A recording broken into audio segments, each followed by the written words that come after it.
And it's time for episode 11 of That Time I Got Reincarnated in the Same World as an Anime Podcaster.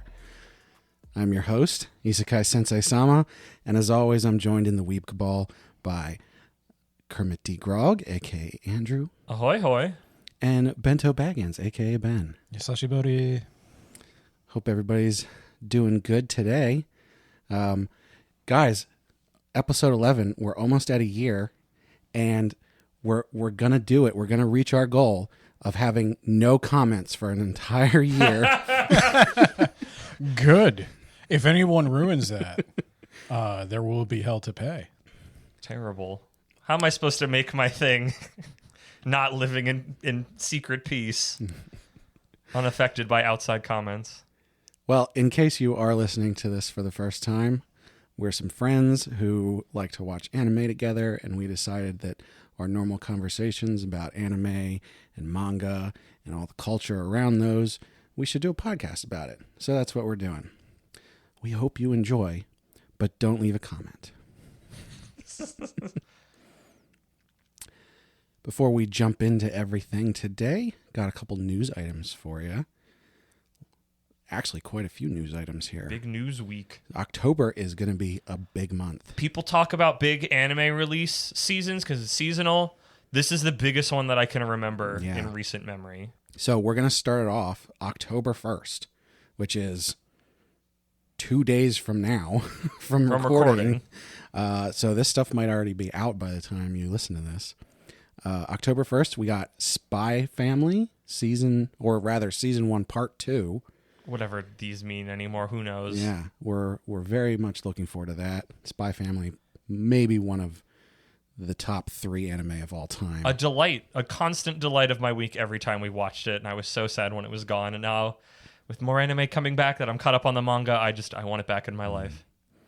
And hot on its heels, it actually might air before. I didn't look at the times, but also October 1st is My Hero Academia. It's coming back. I believe it said season 6. That sounds right. But yeah, we've been keeping up for that for a while. That's kind of one of the anime elder statesmen of its generation now. It's been around a hot while, minute. hasn't it? Yeah. But as some of us know, it is coming to an end. But it hasn't ended yet, right, There will Ben? be No, an it's, end. Okay. It's still going, but So we probably still got a couple years of anime left. Yeah. But Come on, Vigilantes anime. That's where you want it. That's the good stuff. at least 2 seasons, I'd think. Yeah. At least. you think they'd start a Vigilantes anime before the main one finishes? The Vigilantes manga started and ended before the My Hero Academia manga ended. So, yes. And then October 5th, we're getting a new season of Mob Psycho 100. Yeah, season 3. I'd continue. I don't know what they're going to do. The season 2 felt like we kind of went a lot of places, but like I'm always up for more Mob. I love Mob. The trailer for it looks pretty cool, but I am very interested because the last season really ramped things up and seemed like it came to a conclusion. So I'm wondering where they're going to go with it now. Yeah. A lot of other anime, I'd be like way more skeptical of, like, feels like you guys finished what you were doing, but like Mob is such a free wheeling and dealing and powerful message creeling device that I'm just like, yeah, no, I'm curious what you guys do next because it's always something incredible and resonant. And then last but certainly not least, by a long shot, October 18th. Oh. Oh, you missed one. You missed what? See, I should have taken the time to reorder them. Okay. Jeez, I was just like, I don't know what it is. It's the only one that's left. That's the big thing you hype up. Cut this part out. Cut it with a chainsaw. That's right. October 11th, the Chainsaw Man anime. I mean, admittedly, it'll be nice to actually finally hear a chainsaw rev and not just have to read an automatopoeia on a page for it. I'll tell you what. If you haven't seen the trailer for that yet, I think we all have. But people listening, if you haven't seen it, go check it out. It looks incredible. Like, the animation quality is over the top. Do we start with Chainsaw Man and then watch the Spy Family episode, or the other way around? Oh, it's going to be so difficult. I know. I mean, we're going to get Spy Family before Chainsaw Man. I think it'll be a week. Okay, we'll see. We'll get Maybe there. 2 We'll get weeks. there. But you know, But oh man, that's really hard because they're both so good. I mean, I'm assuming the Chainsaw Man anime is good. The manga is excellent. So I don't really know.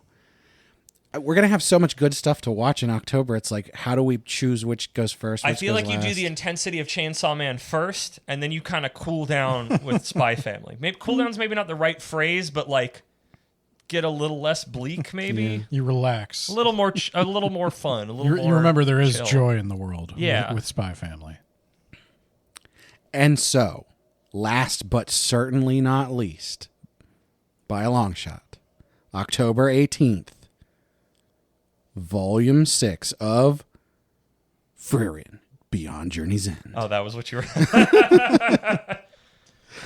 I may be a volume behind. I am tentatively interested after the last one, but hopefully we're out of very, very tropey anime zone, which is fitting to our future topic. But yeah, no. Also, a fun fact for me of something coming out, Golden Kamui is getting a season 4, a thing I never thought was going to happen, but I'm excited to see it. Because some really... I don't know how they're going to animate it in a very, like... I don't know how they're going to put this on TV with Japanese laws. That's the reason why I can't read it on the Shonen Jump app, because it's not for children at moments. Ben, didn't we talk about Volume 5? I could have sworn we did. Oh, is that still the tournament arc?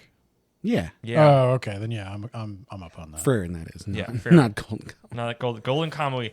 Can't Gosh, imagine a Golden Kamui. tournament arc. I mean, they have a thing where they have like a bare knuckle brawl, and it's like this big. It's exciting. It's also very gay, but it's great. As all bare knuckle brawls are. Yeah, no, I've never seen. I know this is such a tangent, but Golden Kamui is the first manga I've ever read that is very like shonen, or what's the one that's technically for adults, because I saw it listed there. Oh, seinen. Seinen. I would say it's kind of seinen. I don't think it's really for children.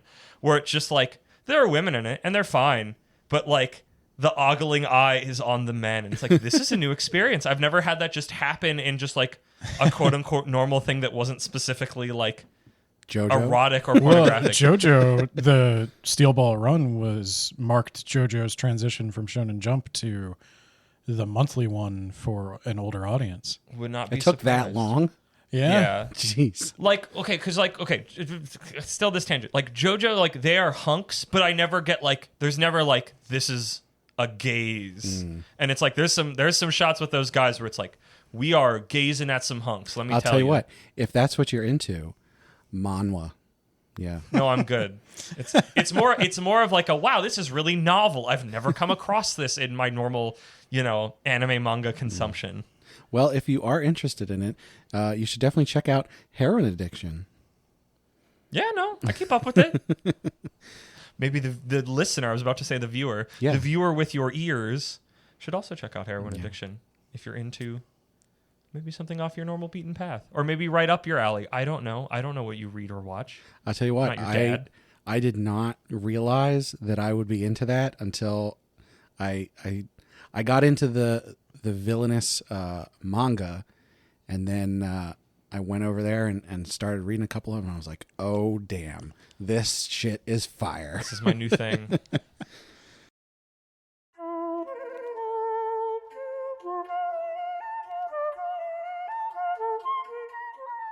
So guys, I started reading this new manga on Viz. I forget the name of it actually, but maybe you've seen it. So it's about these teenagers, and they discover that they have like some special abilities, and then there's like demons, and they have Jujutsu to Kaisen? fight these demons. Demon Slayer? No, Black Exorcist? No. Blue Exorcist? no, it's a different color. That Dora the manga that I've been reading that I forgot about because I can't read it on the Viz app because it's also not for children. Not Dora because that one got canceled.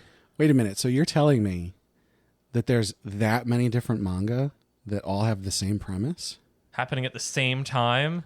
on the some sort of- same platform? Localized entirely within this app. Can I see it? No, you may not. Actually, yes. Well, and to stave off these questions, I'm not actually reading a new one. However, I did, Andrew did, which recently, is what sparked this. And there's a post up on our blog. You should check it out, animepodcasterreincarnation.com. But it brought up this interesting topic, which is how many demon fighting teenager manga and anime can we possibly have at the same time?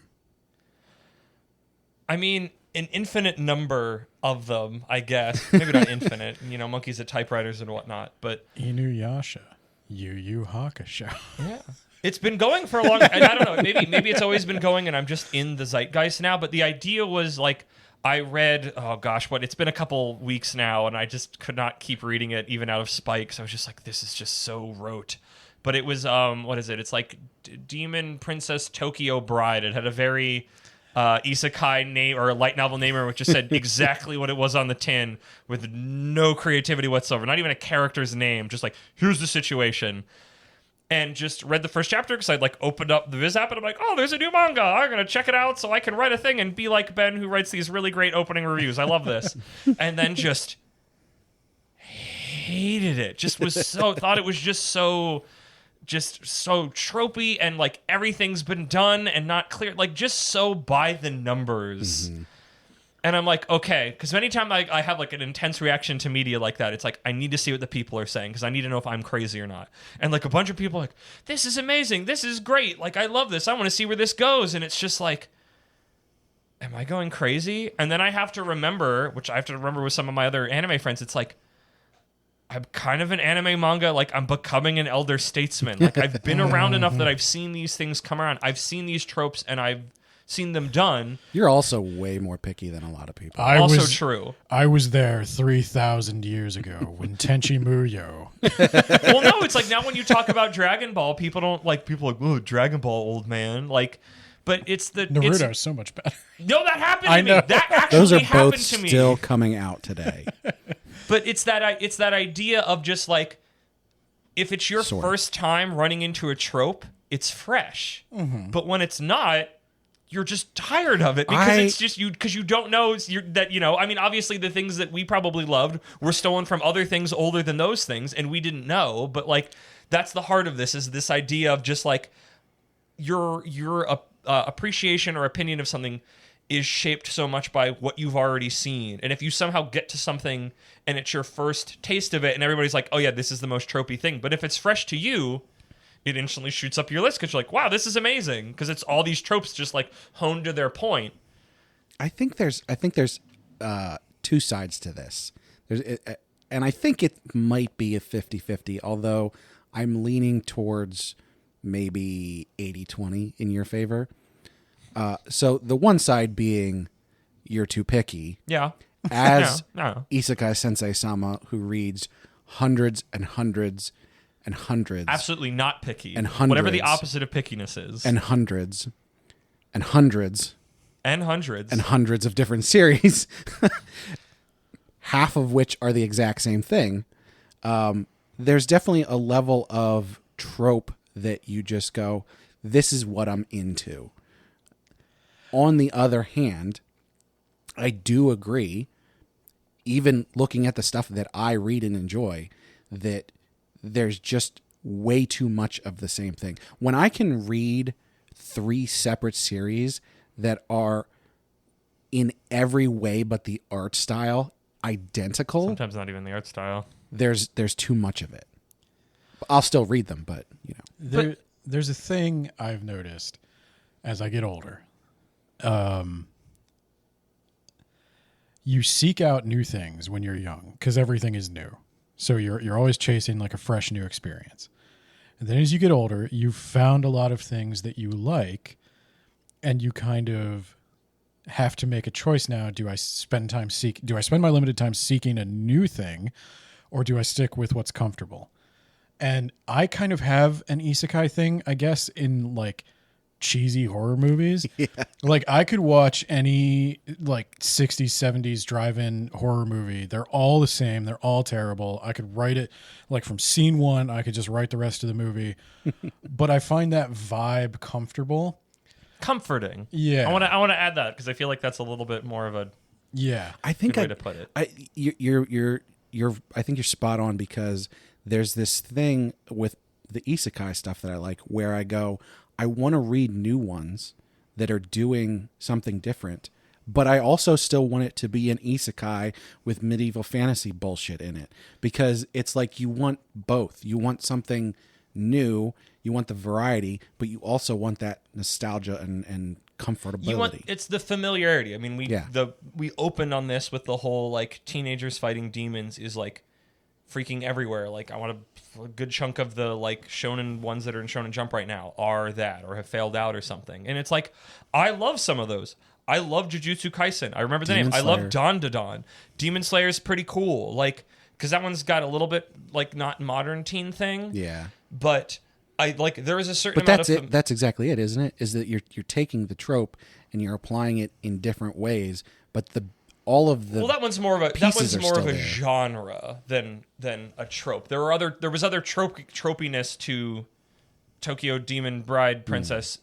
Those 4 words in some order. I don't quite remember it now. It's been a couple weeks. My rage has left me. But like that was a combination of like I've seen this. Like you're not showing me anything new, and the things you're showing me that the other things besides just that genre that you're showing me are all tropey garbage that I like actively don't like. Not that like you can't have tropes, because like anime's built on tropes. One of the reasons I love anime is that you take ideas from one to the other and you're like, oh, I know what that means, or we're having a tournament arc, or here's like it's the joy that I get of like here are all the ways that Jujutsu Kaisen does Naruto, but in a way that I like instead of a way that's dumb. Like there's parallels all over the place, but there's certain like reoccurring elements that I guess in the same way that a genre, like you're like, okay, I'm getting tired of this. There's certain tropes that show up over and over again that are just like, it's like a rock in your shoe. And every time you see it, the rock gets bigger and pointier and sharper, where it's just like, guys, this sucks. Why are you still doing this? Like because it's the thing of the rage is coming back to me. You can hear it. I'm getting louder. Good job editing this later, Brad. It's like, oh, the main characters, he's in his late teens. He might even be in his early 20s, or he's might out of school. I don't know. Everything's freaking teenagers in school, which is another trope that I'm tired of, but I think that's just because I'm getting older. And that's well, they not can't me. be old enough to have jobs yet. How else are they going to fight demons? I know. Well, no, he's got a job. He's not in school. He's got a job. And it's the like, Oh, wait, here's this really? woman trying to force herself into his life, and she's back, and she's like, we made a promise back when we were children.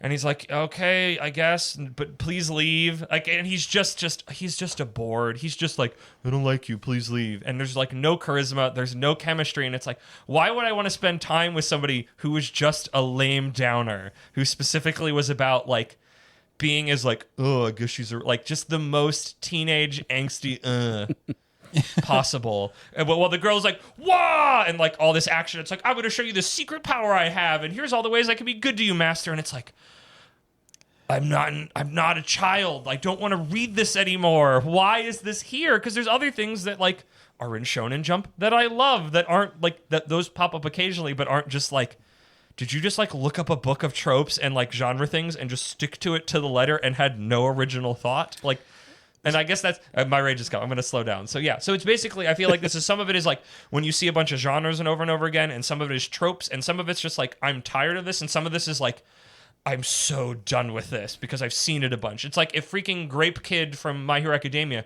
is your first weird pervert, on the grand scale, he's fine. He's not the worst. But when you keep running into perverts, they get more frustrating. But if he's your first pervert, he's not as bad because you don't know there's like a system of perverts that you constantly have to deal with in anime. It's interesting that you bring up first, because it makes me think like, because you mentioned like, you know, I'm not a child. I don't. Why is this here?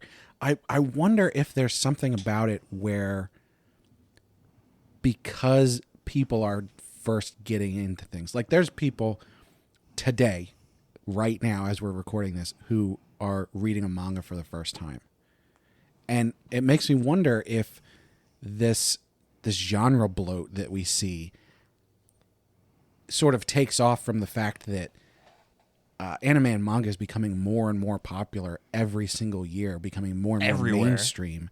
And so you have way more people just getting into it. And there's something fulfilling about getting in on the ground floor of something, chapter 1, 2, 3, 4, 5 kind of thing, and going, hey, I'm into this, I like this, I'm going to go with it. And you've never run into those tropes before. This is your first teenagers fighting demons manga because you didn't read manga before, or the last manga that you read was a superhero thing or something like that. Which admittedly is very close, but Yeah. I mean, at the end of the day, I think with the horror movies, the manga, comics, anything like that, it's tough to get around the fact that like trash sells. People like trash. It doesn't challenge you. You can relax with it. It's just entertainment. And there's got to be, like, from the business angle, part of the reason they keep bringing these teenagers fighting demons thing into Shonen Jump is because it sells. It has always sold. It is a popular fantasy that we are part of a secret thing that is also very important and makes us very important and cool and powerful.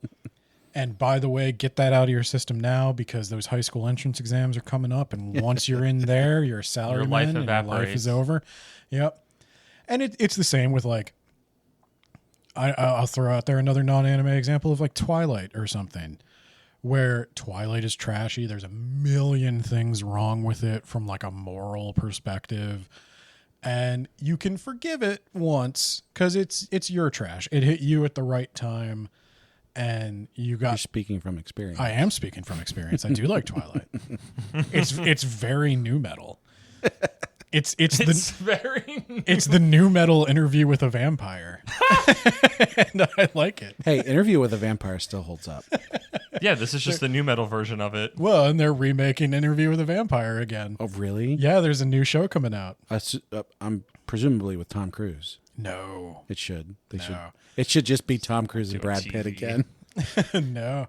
Well, they can't age. Oh, and Kirsten Dunst. A $1 million show that Have no you one seen them watched. recently? They don't age. I've seen him digitally de-aged as per his contract.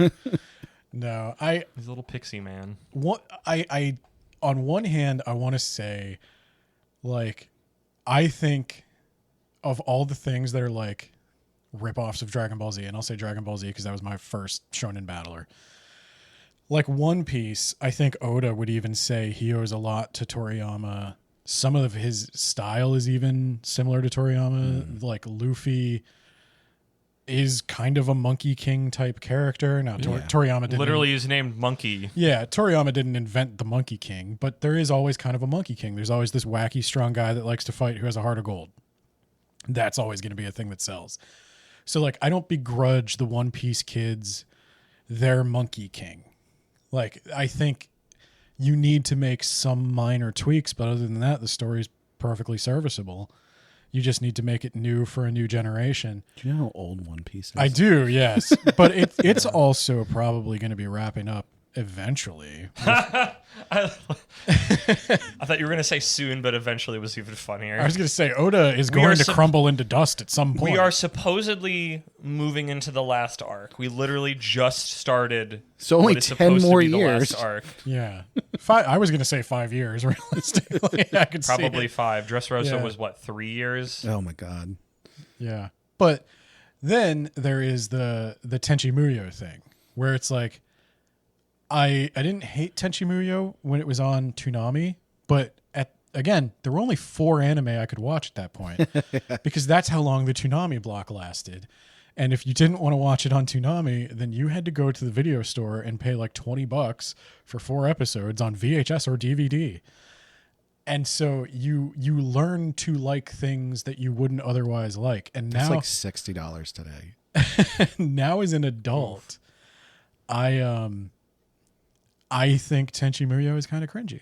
And so I think this Demon Bride thing, I don't like that trope. And it doesn't work for me, and I wish they'd do something more with it. Like, I could tolerate it the first time. Yeah, that's what this idea is. Yeah. Is the fact that, like, the first time you come across these things, they are fresh, so even if you don't like them, it's just like, okay, whatever, I'll deal with this. There's something cool in here, or just, I want to see what this is doing. But it's like, as you get older and as you take on more of these things, and you've been to this house before, you've seen these tricks before, you're just like, there's not enough keeping me here against me being frustrated at these things that I keep running into and keep not liking. So I guess the one thing I wanted to ask then is like, I'm sure the like Tenchi Muyo, the harem thing, and I'm sure that demon bride thing is gonna. Again, I could write that from the next one. There's gonna be the first demon they fight one. is like a cute frog fish girl. Like 100%, there's going to be more. There's gonna be another one, and then he's gonna accidentally have been engaged to 2 girls. It's again, written decades ago. Like, done with it. Yeah, but how do we balance that story should continue to exist and be retold for a new audience? Because you don't want to run into the problem with like Star Wars, where Star Wars has become so precious to old nerds that they cannot allow it to be significantly remade for a new generation. Yeah, they tried that and everybody threw a fit. Not everybody. People I don't like threw a fit. Yeah, and so I don't want to be that guy. I don't want to be like, no, you just need to watch Dragon Ball Z.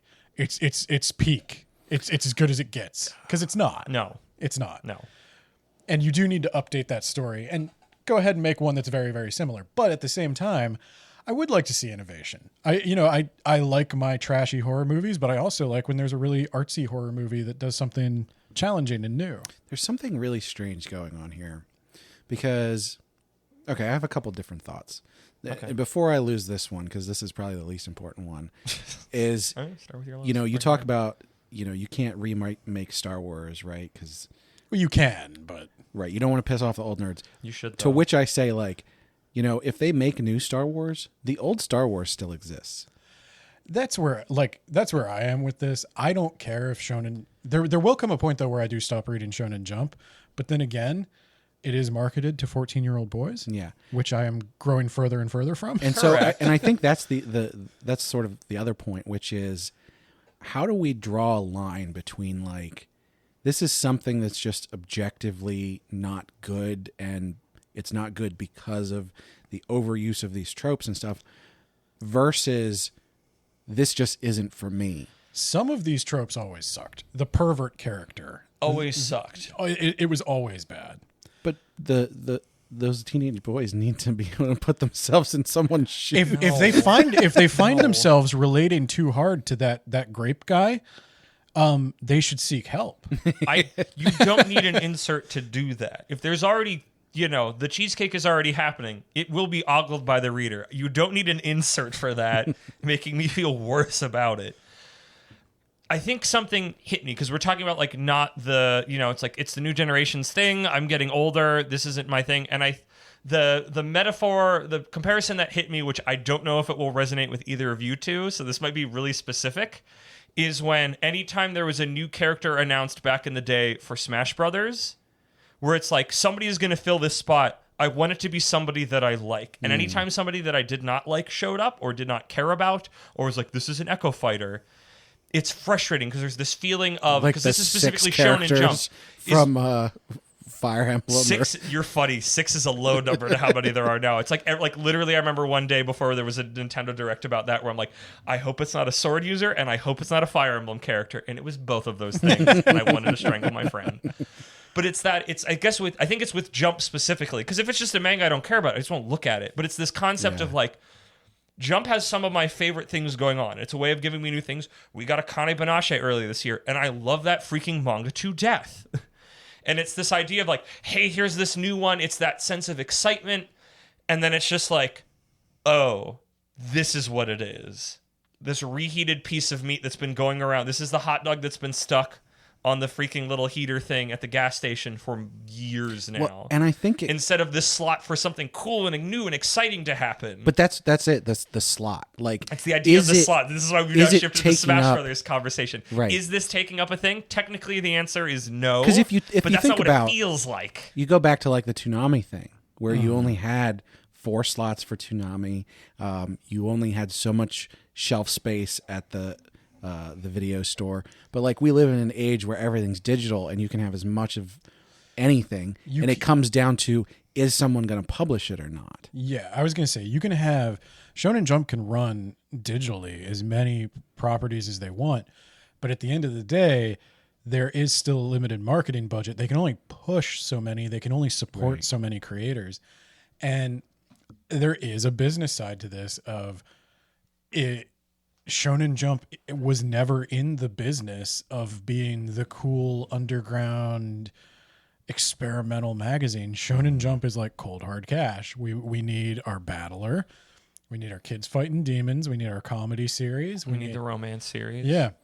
It We does got to seem keep all like, that going. especially on Viz, like there's a lot of different series that are, I wouldn't say very similar, but similar enough that you would sort of lump them together that are running concurrently. Yeah. They also have their like other spots because things like Don to Don and Spy Family aren't actually like they're on Viz, but they're not actually in Shonen Jump proper. Right. Yeah, yeah. They're Well, just under that banner and I don't wherever the even- heck they're hosted. Like Spy Family isn't in Shonen Jump proper. It's in whatever their online only. yeah, it's like an online thing. So I think Shonen Jump is doing a good job of like being open to new things, but at the same time they know they don't really have a My Hero replacement. They sure do not have a One Piece replacement. No, I mean There's- they got some time before that happens, but yeah, They do, but I mean, One Piece has been like succeeded beyond anyone's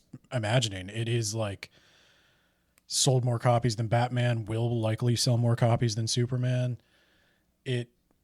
It is like the comic of the 21st century, and they don't want to lose that. But that guy is going to burn out because Shonen Jump very much does. He doesn't. Yeah, he does not have. He is going to leave this mortal coil when he's done. I don't think he has anything else inside of him. I really want him to live. I like Oda, but like I think he's. Can you just, imagine him making another series though that follows One Piece? No. Well, it would have to be I mean, like look at One Piece Toriyama the trying beginning, that. right? It would have to follow Roger if to be a prequel. I mean, I might get a hint of that when the movie Yeah, comes out. we need That's One for Piece America. Super where Luffy got married and I mean, he could literally just spend his Somehow days had writing child. stories in other parts of the One Piece universe because it's massive and he's been thinking about all of it for ages. they meet up. The crew meets up again after 10 years. Luffy has a kid, and then Luffy's brother comes down, And and the aliens come. he was an alien the whole time. Might be. I don't know. I still don't know what this freaking Wheel of D thing is. We're getting on One Piece topics too much.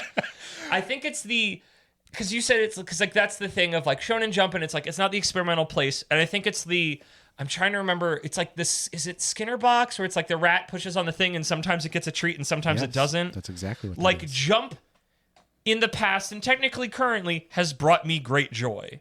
Again, all the things we've talked about. I love freaking reading Jujutsu Kaisen. I love Akane Banashi. I love Sakamoto Days. I love Spy Family. I love Don to Don. I love freaking Golden Kamuy. Like, it's brought me things that I really enjoy that I've been keeping up with. I think Mashal's pretty cool. I made a same eye-rolling sound effect for Kaiju number, whatever the heck it is. Love Potion number 9. I hope the anime is good. But it's this, like, hey, every time there's a new series, there's a possibility I get a new joy that gets to enter my life. Yeah. And when it's not just like, but like actively like this spits in my soup, I think I just get like, I mean, it's not spitting in my soup. It's freaking words on a page. And I know like the big lesson of all of these is like, this is like you said, this is a thing. This is a comic series made for teenagers. If I'm getting that up about it, my life priorities are out of balance. So that's why it's like all of these arguments and uppityness have to always be built under that house, under that roof of this doesn't matter really. But it's that I get extra frustrated because it's like this is the window that has served me really delicious meals in the past and still does. Like Akane Banashi being a newer thing and the other ones being new when I started them, give me always hope that there's that like, oh man, when's the next like unexpectedly gourmet dish going to come out of the window? And sometimes I'm served Tokyo Demon Bride Princess, and I'm like, this isn't even cooked fully, guys. Like, this is a burger, and you didn't finish cooking it. And this is the window that I go to. And maybe that's my thing. Maybe I need to go find more windows to look in, but I also don't have time to look in and find every window. Well, I want to be clear, though, because I'm not defending the manga none of us can remember that we all read, I think, which is didn't Tokyo read it. Demon Bride Princess or something. Brad, despite being the biggest consumer of trash, didn't read it. I read it, and Which pisses me off. You should read it, Brad. No, I read it, and I agree. It sucks. No, Thank you. no, but now if I Appreciate start being seen. I'll start reading it and I'll be like, oh, this isn't too bad. I'll keep reading this. There'll just be more things for me to beat you up about on the podcast. It's not like awful. Like some of the art is awful, actually. But I get okay. Side note on all like the trope things, I genuinely get confused what is happening sometimes Yeah. because it is not clear of action and movement or who's speaking. I have a lot Which of I have not had in manga in a long time where I was actively confused just. And not like the Jujutsu Kaisen way where it's like, this dude knows what he's talking about and I am too dumb to pick up on it. It's like basic things of like, who's talking? Where are we now? Has time passed or not? I can't tell. These just like the panel work is just not I good. have a problem with. I had that problem with another kids fighting demons, except this time it was aliens, which is Aliens Area. I remember you. Yeah, I remember you Yeah, doing that. and that review. was another one where like the artist is obviously not like an incompetent artist, but there are panels that need redone. That obviously like there was a deadline or something, and they had to turn them in because there are panels that are just wrong. Like the anatomy is wrong, the proportions are wrong. It's that doesn't shake me. I just want to be able to understand what's going on, and But when now- I'm confused to what's happening or the flow of not even action, literally just them talking in a house, and I can't tell when we've like changed scenes or somebody else is talking or time has passed. There's Or I feel like I'm missing. There's like a couple frames of the film that are just missing, and I'm like, I feel like somebody talked in the middle here, but I didn't hear it. I think there's something about redraws though, because Murata, who does One Punch Man, Just gonna say,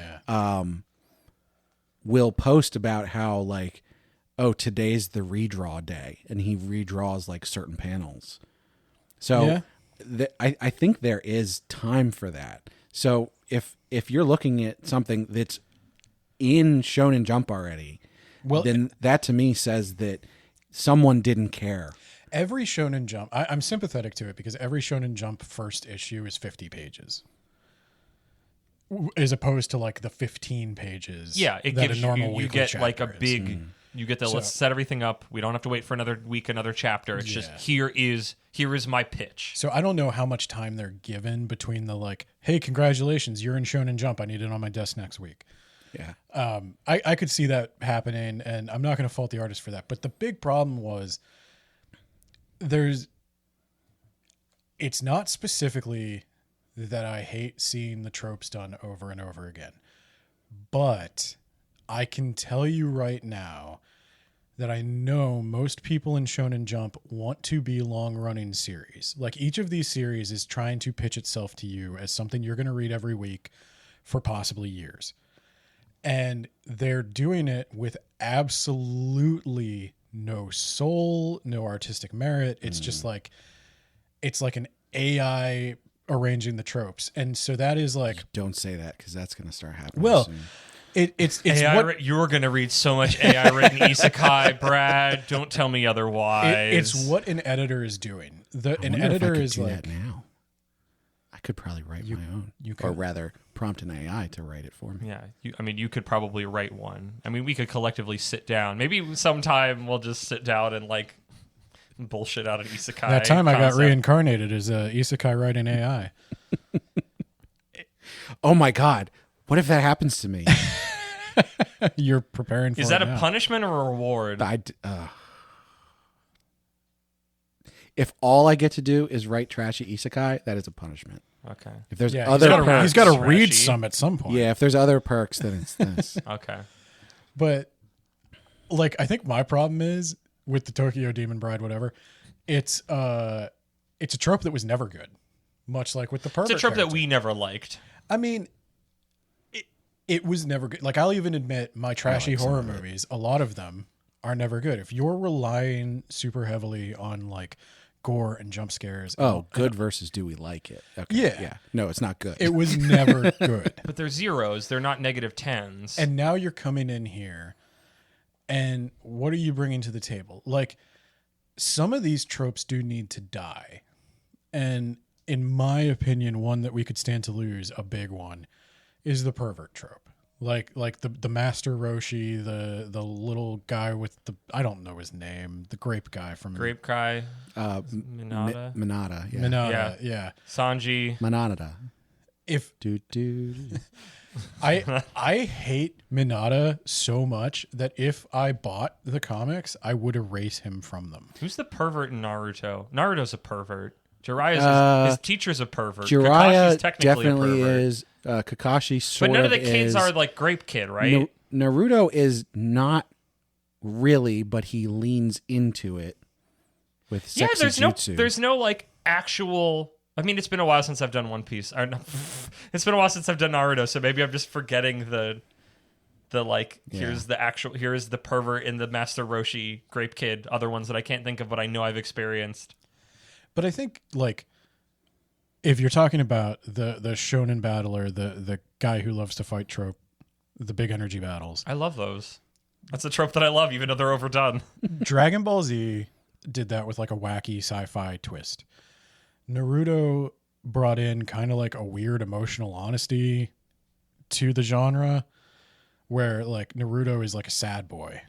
Remember, Bren? I did an entire panel Yeah. on this about the Yeah. evolution from hero to what was I'm going to say sad boy now, even though I said something else. Edgelord, a sad boy edgelord to good boy. But then like Luffy Feely is good boy. Sweet Luffy boy. in One Piece is like a joyful thing. It's Literally, like, yeah. Recent events is the most literal statement now. Spoilers. As spoilers, admittedly. Yeah.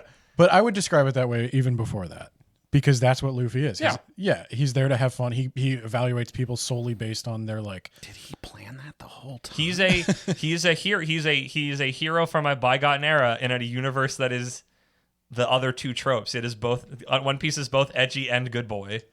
Yeah. But Luffy's just the basic hero. He's not basic, but of my taxonomy that I had then. I don't remember the naming exactly, but So they each put their little spin on it. yeah. But I'm thinking like with things like Aliens Area or Demon Bride Tokyo, it's like they're saying like, this is what I'm doing, and give me time and maybe I can make something out of it. I mean, there was that one kids fighting demons one that I don't. It's like it started with like AK. It's like a Kajimoji. I don't know. I don't have my phone in front of me. It got canceled then, but I remember reading the first couple of chapters and I loved it because it's like this guy knows all the tropes of being a shonen hero and freaking loves it. And he's like, oh man, dude. And he's like getting excited like he's like Goku. And I'm like, I love this because as somebody who is aware of a lot of the tropes, having a main character who's like into playing it up. So instead of being like, no, I don't want to be here, he's like, this freaking rules. Like, that was like a fun, fresh take on it. I didn't follow up on it then. It also got canceled then, so clearly it had nothing else to say. I'll but tell you what, that was a trope that was like resonated with me. I'm like, this is really fun. He's making jokes about freaking Kenshiro stuff, and I'm like, this rules. Instead of like it's just like in that way, it was very refreshing to not see the teens being like, oh, I don't know if I can be up for this or this sounds scary, and just be like, hell yeah, let me tag in there. And I'm like, yes, that's the freshness that I needed, was just like this breath of fresh air of like, we don't need to spend this time where it's like, no, I don't think so. So yeah, I mean, see where that got that one. So If you like that though, you probably like the recent few chapters of Chainsaw Man. I still need to read. I started rereading it, and then I was not doing great emotionally, and I said I can't read Chainsaw Man right now, but I think I'm doing better. So I think I'm going to try to pick that baton back up and keep rereading through it, because it's like I needed to reacclimate myself, both for the anime and for It's part 2 or whatever we want to call it. It's been surprisingly light so far. That makes me worried. Yeah, it's going to get bad. I know Chainsaw in fact, Man, and that worries me greatly. I think it's going to get bad next week. Oh, it's going to be a while until I get there. But There's still the undertones, and maybe it's just because I know the world now, but like there's still the undertones of this is a depressing world. Oh yeah. What's that freaking Limp Bizkit song line? Everybody sucks, everything's fucked. Like, that's Chainsaw Man world for me. As much as I love Chainsaw Man, it's very just like, this is bleak.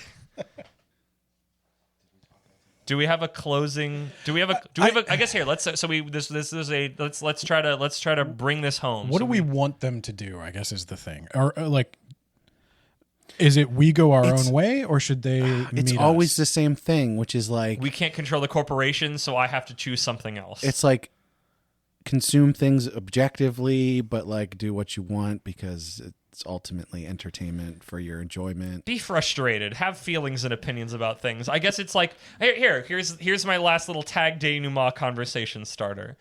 Was it better that I read something that pissed me off as opposed to something that made me feel nothing? I would say I feel nothing a lot, so I would say this. Wait, where do you fall, Ben? That's what Brad. I want to know where you fall. Then, if you said you don't normally feel, do you want to feel things or do you not want to feel things? I mean, it really depends. Some days I'll read a chapter of something, and I come out of it going, I didn't want to read that. I didn't want to feel those feelings. I don't like this right now. And then is it like uncomfortable? Because I'm saying specifically like pissed off, like not like you had a good time, not that like you read it's something so difficult. not to that you piss me read off. something like I don't even uncomfortable know. or heavy or something where Yeah. like literally just like it's like would I have rather had something that I had no feelings about or something that pissed me off? Okay. I hated it so it so much it came bubbling out of me. Even 3-4 weeks later, thinking about it. A good example for you. I left a comment on a manhwa yesterday. You can go. You can go out and find it on Bato. Yeah, don't comment on our stuff. Just find Brad's comments. That's what you got to do. Comment on that. That I literally said, I am only reading this because I need closure. Because it's terrible. It is a terrible series. But I'm going to keep reading it because that Saintess, who's a bitch, needs to get her comeuppance, and they're taking forever. So, yeah, I mean, I don't know. Sometimes, yeah, I want to feel nothing from it, but keep reading it. Sometimes I'm really pissed off about it. I don't know. I don't want to applaud artists who do things that piss me off when they intend to be cute with it.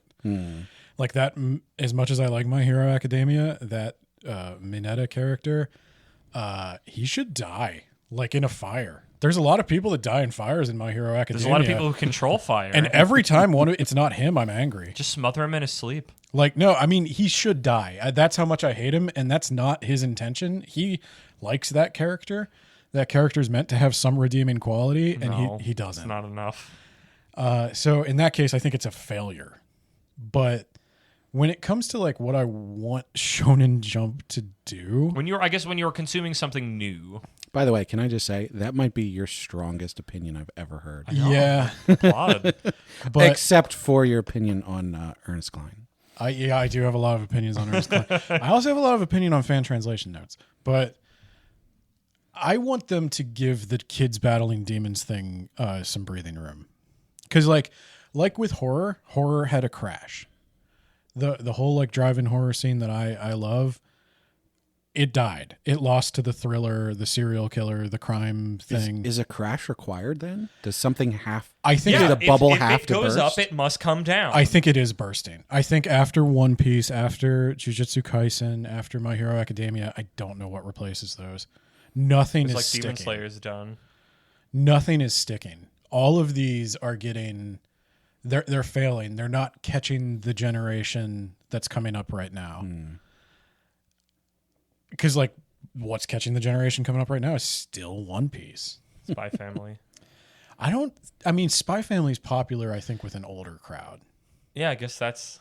I don't think the 14-year-old boys are going for. I mean, also it's not in Shonen Jump, but it's like I don't know. Like that's one where it's like it's like I hear and see it a lot, but it's not making the same sales numbers as the things we listed: One Piece, Jujutsu Kaisen, Demon Slayer, My Hero Academia. Like those are selling gangbusters. I don't know how many Spy Families sold. I just know it's word of mouth, especially in America. It's very popular. Shonen Jump needs like little kids aren't pretending to be Lloyd on the playground. That's what I'm saying. No, they'll pretend to be your.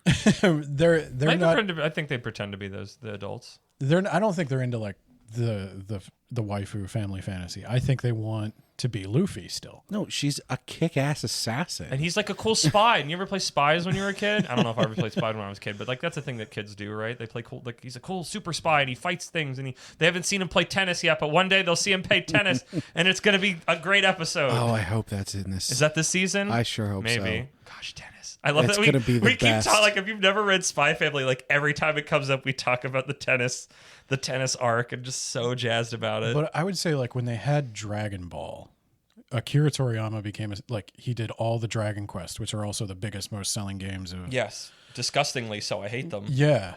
Well, I like them, but I don't think they're as good as Japan thinks they are. That's why I hate them. Yeah. But I don't see that. Naruto occupied that space for a bit. But Boruto isn't catching. No. I am going to bring into something that I don't want to bring up towards the end of this topic, but because it might be its own episode then, but I could maybe point some of that at the death of the monoculture. Well, that is another episode, I think. That is a good one, though.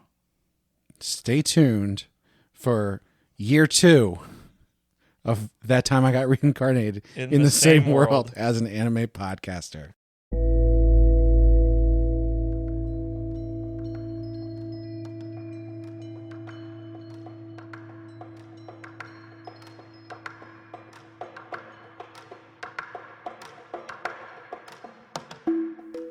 Speaking of perverts. What a transition. What a story, Mark. So, Brad, you're making me nervous. there's this isekai that I like. It's called Parallel World Pharmacy. I've talked to you guys about it before. Yes. The anime of it just finished its first season.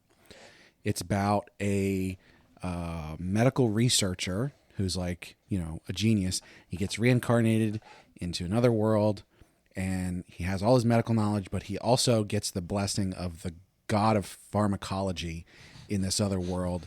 And so he has like this superpower that allows him to create compounds like out of thin air if he knows their molecular structure. So manga's been coming out for a while. The anime just came out, which is, just the first arc really. But, it's a series that I really enjoy. It's fun. It's got a lot of actual real world knowledge in it that they mix in with like the fantasy and magic of it. It's enjoyable. What does this have to do with perverts? Yeah. So making me really nervous. Please tell me he doesn't make like Rohypnol or something. So, before he was isekai, he was like 28 or whatever, the standard like, oh, I've been working in this field for a long time. I've been working in nondescript business, or I don't work at all. And then he gets reincarnated, and I think the kid is like 12 or something like that. Maybe a little bit older, but probably not. And so, actually, he might be younger than that. I don't even remember. Not super important. Until recently, because the second arc has completed, and they built a big bathhouse. Okay. And so I'm reading the latest chapter of this series, and as I said, it's a medical isekai. It's got some real world stuff in it. It's fun. It's fairly lighthearted. There's some heavy stuff in terms of like diseases and stuff, but pretty standard and shonen, I would say. Okay. So I'm reading the latest chapter, and they're like, oh, there's this bathhouse now. Like, how cool is that? And I turn the page, and what do you see? Just tits. Just so many tits. Just been saving up all that energy. All over. Had it been, I don't know how much I want to freaking stick my foot in any of this. Had it been horny before at all? No, not at all. Not even like clothed, just not like, even close. Not even horny gaze. I swear swear there's a lot to of God, times you see an art shot and you're like, this was written for horny. And it's like, sure, fine, whatever. I kid you not, okay? I clicked, and the new page loaded, and I literally said, what the it was so out of left field. So I got to ask you the all-important anime question, and this will determine whether or not it was hentai. Did they have nipples? Yes, but... Whoa. But I don't know... That's more like that wasn't a judgment world. I don't know if the Scanlation group added that, or if that was in the original. Because they do that. In the nipples. No, they do that. What? The Scanlator groups will add in nipples. Somebody's got a fetish. Which is like, I mean, that's weird. Good for them, I guess. They do a good job. It looks good. There's some guy who spent his whole life adding nipples to this. He's like the Da Vinci of nipples. So the Da Vinci of nipple photoshopping. So I can't really say like, oh, the artist who draws this series, which it was probably a light novel first, but the artist who draws this series was just like, it's been too long. I'm drawing nipples. I gotta draw boobs. If they didn't have nipples in the pardon my phraseology, raw, then it's practically a petticoat. Okay, but and correct, but this series so far had absolutely no sexuality in it. Well, this season he's making Viagra. I do remember when you talked about this series and the anime was starting, we saw it there. I just constantly accused it, literally knowing nothing, that it was going to be really like corny. Because I think my brain just instantly went to whatever that weird Otherworld one where they go around reviewing brothels or something. And it just instantly, as soon as you said interspecies reviewers. Yeah, as soon as I heard that like one's pharmacy, I just like, I was just like, for some reason my brain just clumped them together. So it's really funny that it wasn't at all that, and then just all of a sudden was just like, here's some boobers. So I will say, and just to be clear, there isn't actually a pervert in there. He's not a like the main character. The pervert's the one holding the book. He was very much like, he was taking a bath first, and then all the girls came in. And so he was like, oh my God. And he had to like hide and like try and figure out a way to get out. Classic. Right. Oh, there you go. So they played it for laughs, but it was just so jarring to me. And I am someone who does not get surprised by tits. Just putting that out there. Brad, where is this topic going? Is this literally just for you to soapbox about this one occurrence? I don't It's okay. understand why so many series have to inject sexuality into them. I mean, this is a problem with isekai in general. There's a lot of series that don't in general. Yeah. Right. It's the history. But they don't wear it on their sleeve like going into it like this is a harem. No. This is a harem isekai or whatever. Like you go into it going, "Oh, this is a fairly standard straightforward thing and we're going through it." And then we get to chapter 15 and all of a sudden this girl is throwing herself at the main character and she's got her tits out and it's just like, what why? Why are we doing this? It's a part of the DNA. I don't like it. As from our last segment, it's the stuff that I usually do not like. I'm not going to say I never like it. I am not some puritanical whatever, but most of the times it shows up, I go, I don't want this here. Right, This is and not that's what I was exactly looking it. for. So I touched on this a little bit in one of our heroin addiction episodes, but no, it was actually the first one that we did, the intervention episode. Okay, yeah.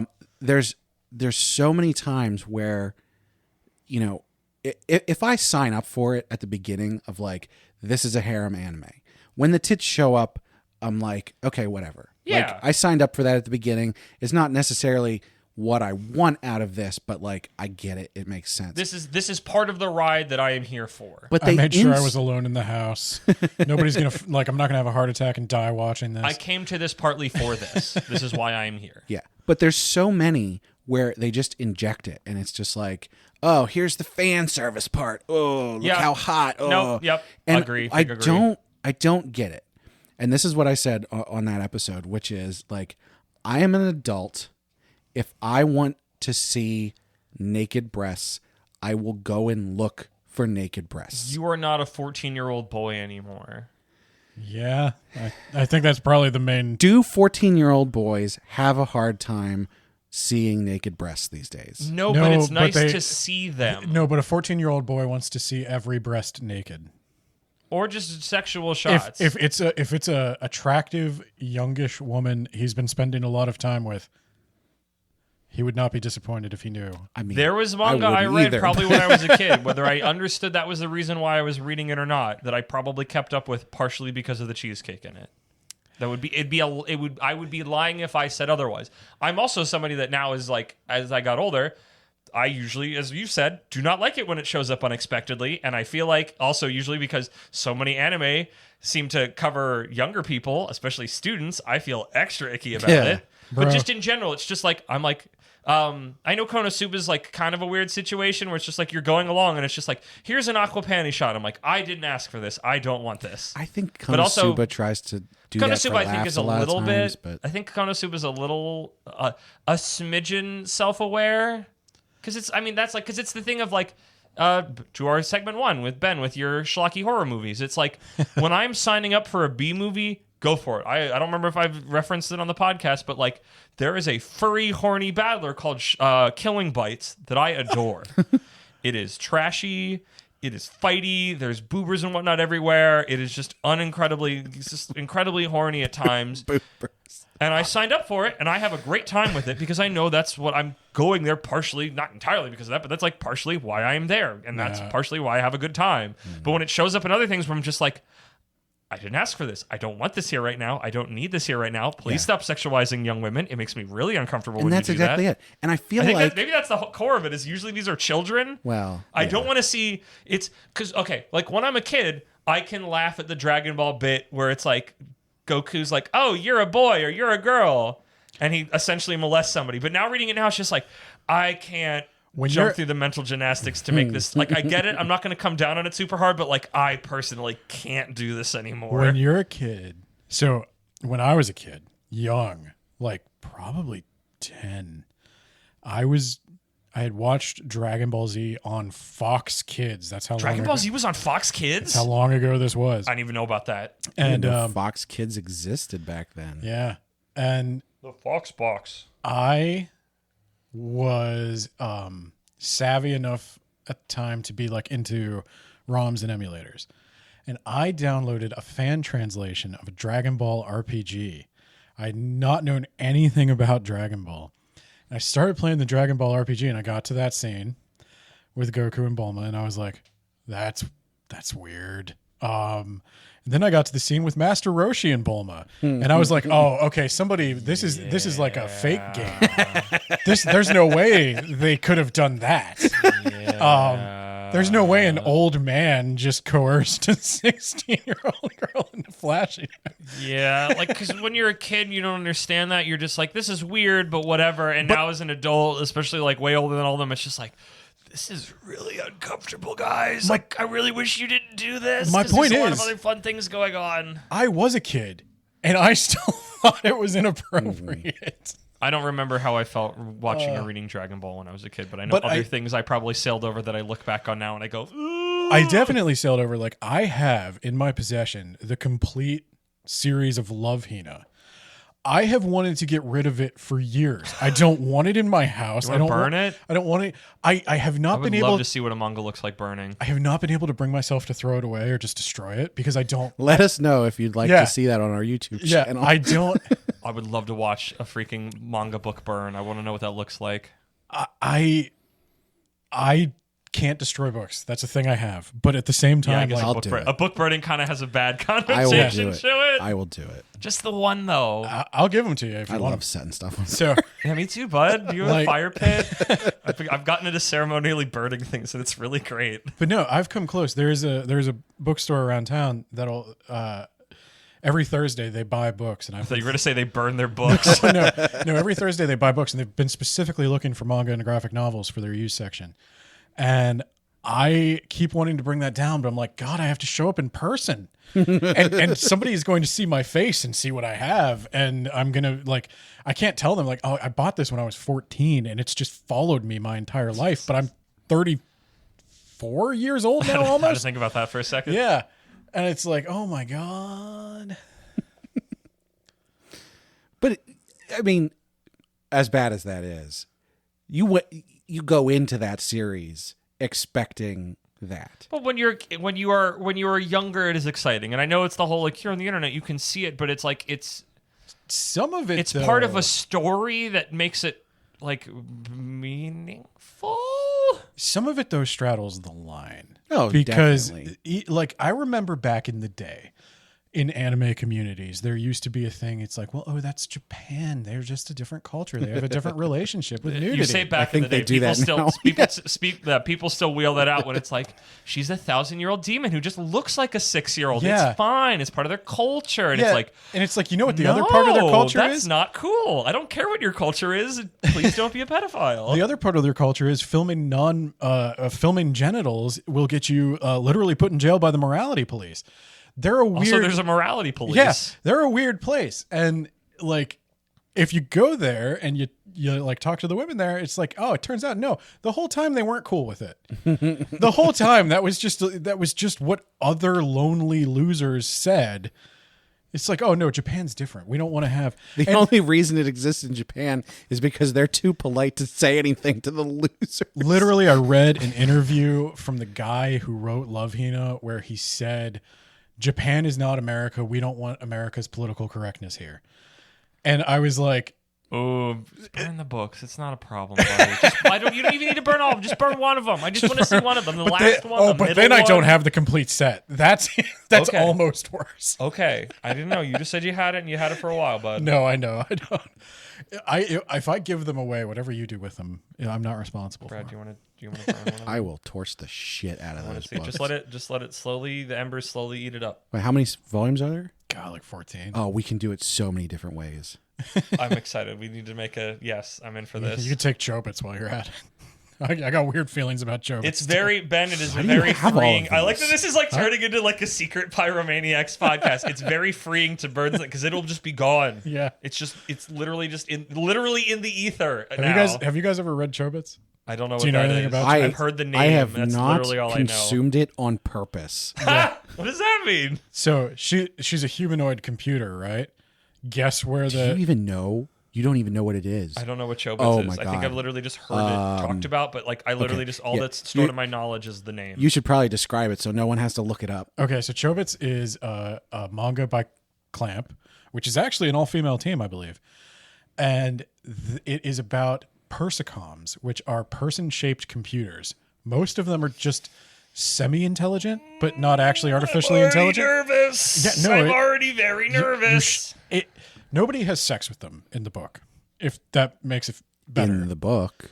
It's Slightly heavily better. so, but the main character has a persicom that is artificially intelligent. Like she can be a real person, and they wind up falling in love and having a relationship. But guess where her on switch is? In the it's Japan. Is it the boob? It's probably the boob. South. Okay, I started south, and then I'm like, Yep. boober, but no Yep. south. Yeah, I had a. Yep. No, he looks everywhere and he can't find a way to turn her on, and then he finds a way to turn her on. Oh, okay, it's cute, I guess. I don't have the sound effect, but Yeah. Yeah. So that's And another then one. do the drive time radio of the me so horny. No, I specifically remember being in 6th grade, waiting for like the next volume to come into the bookstore. And me and my friend went out and got it. And we came back and we read it, for the story as you do. Yeah. And then like very disappointed when the book ends with like a tasteful fade to black, like they fall in love, they get married or whatever, and then like, oh, it's over. Oh, so it was literally just a bit. It was a little joke. lucky was- for you, Yeah. there's a little thing called Rule 34. Gosh, I don't know. Are we delving into that? No. I know we talked about the horny episode as a podcast topic, and I didn't know if it was happening now. We were unpacking the I don't know entire. if this became the horny episode. No, I don't know if we're saving wanted that for later to unpack. we can do that some other time. I want to make it very clear that I don't want all the way horny in my series. Unless that's the point, Yeah. to start Yeah. with. I'm very upset with Parallel World Pharmacy.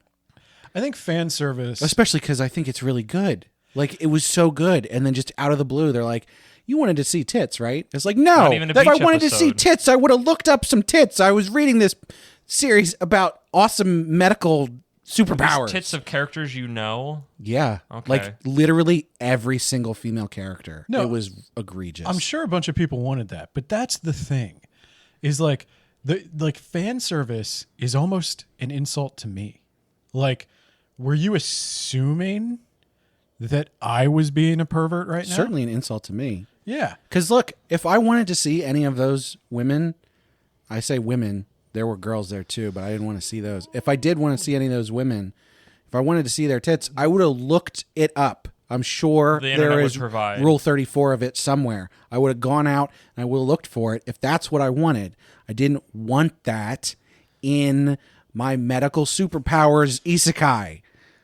I mean, it's one of the reasons I love Jujutsu Kaisen. The artist specifically never sexualizes the women.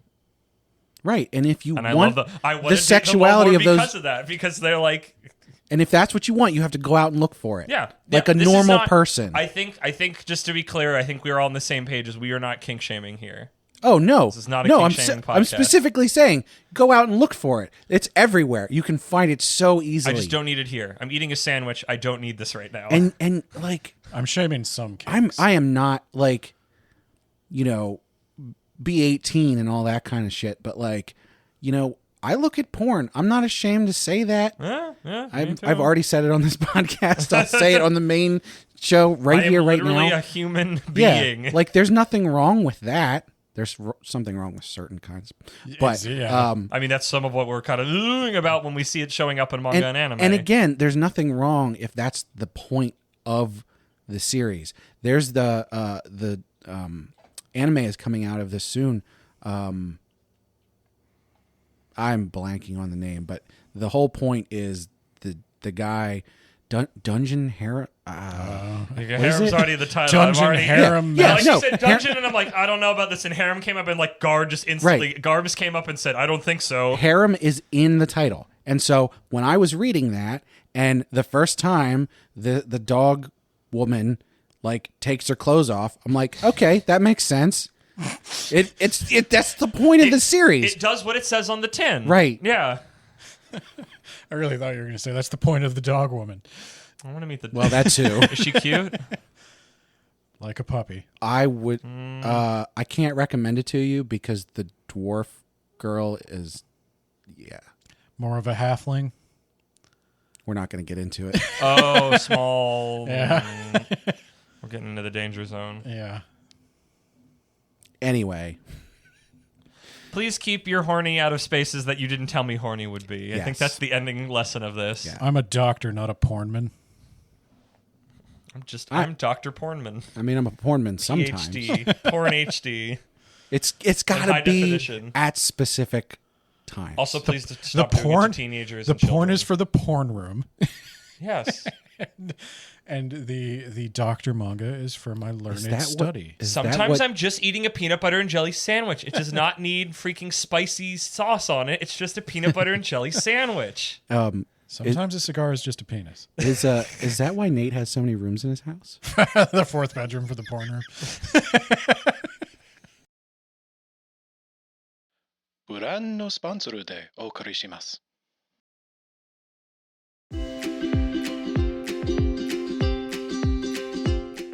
Is your favorite genre of manga feeling bloated? Is the latest shonen battle anime making you nauseous? Does that new protagonist give you heartburn? Then you need the all-new Pepto Manhwa. Pepto Manhwa is clinically proven to relieve symptoms of jaded media consumption in weebs who have binged too much Japanese content. One chapter-sized tablet of Pepto Manhwa, taken visually when symptoms occur, will give relief in as little as 3 minutes, depending on chapter length. Pepto Manhwa works by being just similar enough to manga that the weeb cells of the body accept it, but is just different enough that it relieves the nausea, heartburn, indigestion, and bloat caused by stale and samey content. If you think you need Pepto Manhwa, but don't know what dose you should try, be sure to consult a sensei. Overconsumption can lead to heroin addiction, so restraint is advised. Don't let genre bloat or protagonist cloning hang you up. Try Pepto Manhwa today.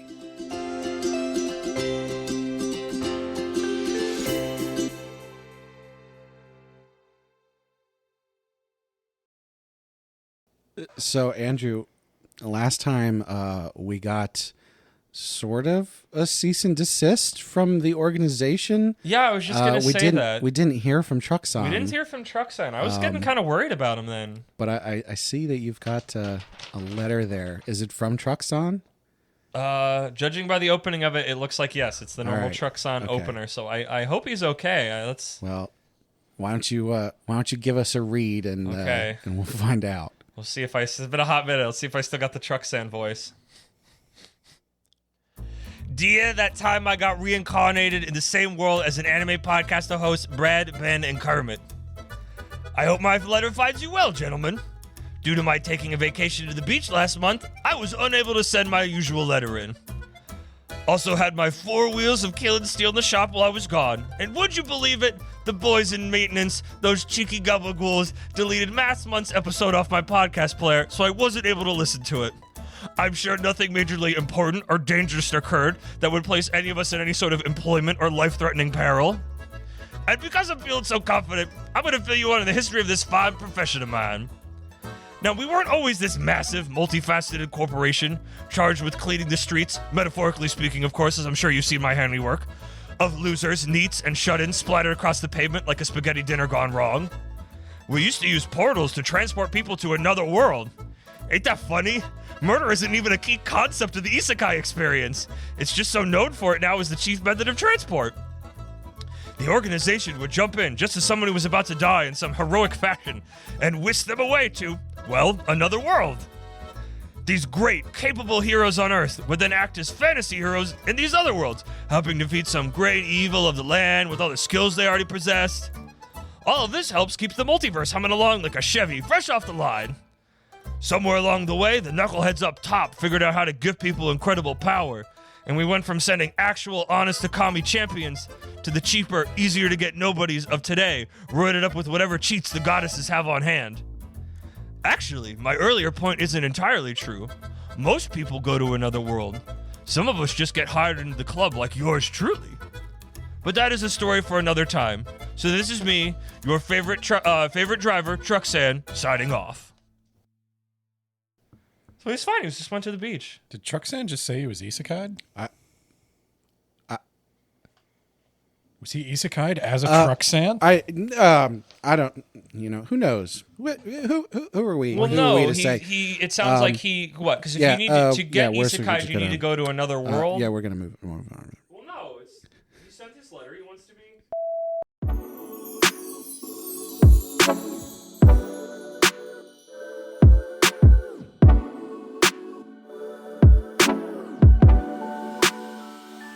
All right, guys. You know what time it is. It's time to rank some kings. It's time for Boji. Anyway, It's time for Boji apologist. I'm sorry. Sorry I said Boji. so we finished Ranking of Kings. Season 1. Yeah, season 1. Currently on the which, season. and I'll say this right away, I honestly was really surprised how it ended and how there's obviously going to be more of it. I don't know why, but I had this idea in my head that it was going to wrap up nicely, and so when we got to the end, I was like, what are they doing? Why is this happening? I also thought that. I also thought this was an anime original, and it's not. It's from a long-running manga. I think we learned that night then. Yeah. So I was just like, oh, this feels so like it was always an animation. It's got so much in its movement, in the way that it looks and moves, where it just feels like this was how it came into the world, and that's not true. On the one hand, like if it was a series that I was like really into, that would have been so exciting. Oh, it's not over. I'm going to get more of it. Oh, how exciting. And I won't say that I didn't like it. I can't say that. I can't say that I didn't like it. But I also, the surprise of there's going to be more was sort of neutral, because it was like, I'm not really attached to this. I don't think it was bad overall, but also like, I'm not excited that there's going to be a second season. I sort of wanted it to be done. I wanted sort of some closure to the whole thing, I get that. I mean, as the person I think of out of our little trio who liked it the most, which did is come around on hilarious, by the Boji. way. Your point about like when it ended and it wasn't over, it's like, yeah, I'd watch more of it, but I wasn't like, oh my gosh, season 2. Like it wasn't like this big, because it was just like I was ready for all these mysteries to be wrapped up properly with like a bow. Like there wasn't enough floating around that I was like, yeah, I'm in for a season 2. But also just like there's a lot of things that Ranking of Kings does that like I very much enjoy. I love how it looks. I love how it moves. I love all the weird characters it introduces and this weird like setting and system, and there's more to explore. I just don't know how much space is there. We never even got to go revisit the freaking Forest King and his his dance that made animals get shit out of the sky. I think that's one of the only things that I'm sort of excited for more seasons of it, is that like I want to see more of the weird kings. I want to see who's in that ranking, and like what are their weird things, and like what rank is the Forest King, like, you know. Yeah, I feel like that goes back to our whole like our numbers episode, where it's just like, yeah, sometimes having just like a hierarchy just makes you excited about the things that you have not on the chart you haven't seen yet. Yeah, I'm not so concerned. But I'm not like with the hierarchy itself. No, more but it's so just that like what's number. There's a number of other. What's ones. this crazy guy? How far up or not is he? Where are the guys that we have not seen that are around the power level of the guys that we've already seen? What's their deal? What are they doing? What were they doing while we were doing this adventure? Like, but it's not. I don't know. I'm really resonating with your thing of like I'm not like super excited about it, though admittedly talking about this is getting me a little bit more excited, but like I didn't need it. There wasn't like, oh my gosh, this isn't done yet, I need more. Well, so before we dive too much into how it turned around for us, it sounds like Ben has a bit more vitriol. Ben's holding something inside. He's been being polite. He's been being too polite. Yes. I think Ranking of Kings is like aesthetically brilliant. Like the animation, the style, the direction, it's all great. It's worth watching just for that. So I guess I have to give it a good grade. Like aesthetically brilliant, substantially meh. There are things I care about, like there are story hooks I'm interested in. I'm interested to know what the gods were about. I like all the occult stuff. Yeah, there's with the demon and like how does the wish stuff work out, and like I'm interested to know what magic and what the demon king who got to be #1 king finds when he gets into the vault. Because the guy who looks like Danny Sexbang seemed like kind of sus as he was leading him into the vault. Like, oh, yo, don't worry, you'll get everything. The jester guy? Yeah. Who's like the king ranker? And like, what the heck is his deal? As Yeah, the and king so ranker? like, what are the king rankers? Now that we've introduced that, Are there rankers? Is there just the one guy? Well, now it that we've seems like there's just the one guy. He's been around for a long time. Yeah. Maybe it's just an outfit. I don't think That's the he's thing. Is he a Nurse Jenny, or is he just? Yeah. Is he like a Q? Is there a continuum of That's him? what I'm thinking. I don't think he's human. Like, there's enough occult stuff going on. Oh, And yeah. then like maybe the ranking has to do with something with the gods. Yeah, there's some game being played here, and I think ultimately the rank is like a way of keeping people under control. I could be giving it too much credit, Or tabs on. We'll see. I don't know. but yeah, I'm interested in all the occult stuff, but even the occult stuff, it kind of. So I'm going to say, is this a spoiler discussion? I think we've already started that with you. Okay. Yeah, I guess so. Fair warning, this is going to spoiler Yeah. big chunks of Skip to the Ranking end of if you don't want to get spoiled. So I got a couple of big problems. My one big problem is Miranjo and Daida. Yeah, I did not like that. yeah. Which part about it? It also doesn't really make sense. Their upcoming marriage. Oh, yeah, that was really weird, and I didn't like it. It made me really uncomfortable. Yeah, I didn't. That came out of left field. It wasn't earned. Especially I think how my brain blotted readily it out. she accepts it. Yeah, Because like she's been following Boss around her whole life. and she raised Daida. Yeah. Yeah. That's Yeah. You might say she groomed him. Yeah. Yeah. Well, okay. No, Not the for only that reason purpose. I would would use that term. the only would use reason it. I wouldn't say that also as a pun is it's a mirror. because Yeah. like she didn't seem to be into it, but She then didn't even she just think she had accepted she didn't even think she had a body. No, I don't think she was trying to. It's just a dumb writing choice. I don't think there's anything malicious about it. Well, I mean, from our horny segment we just had, I don't think the people who are writing those things think they're as malicious as they actually are to our eyes of like, please stop sexualizing children. It feels to me like Not that they're that's what happens here, but it's of that. My problem is Brain that space. they don't. So much of Ranking of Kings is in the aesthetic. Like the occult stuff is really cool, but it's kind of just cool looking. There's like beneath the surface, there's just another question that may or may not be answered after 6 more episodes of Boji running around like an idiot.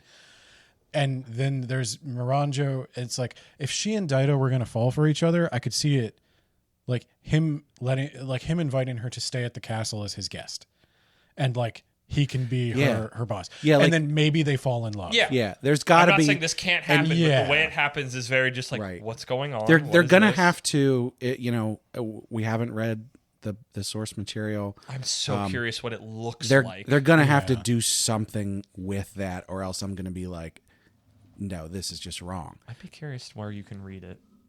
Now I'm really curious and thinking about like maybe I'm gonna try. I'm sure I could find it. Just a couple chapters just to know. But yeah, for me the big thing that I didn't like, there's two main parts, and one of those parts sort of went away.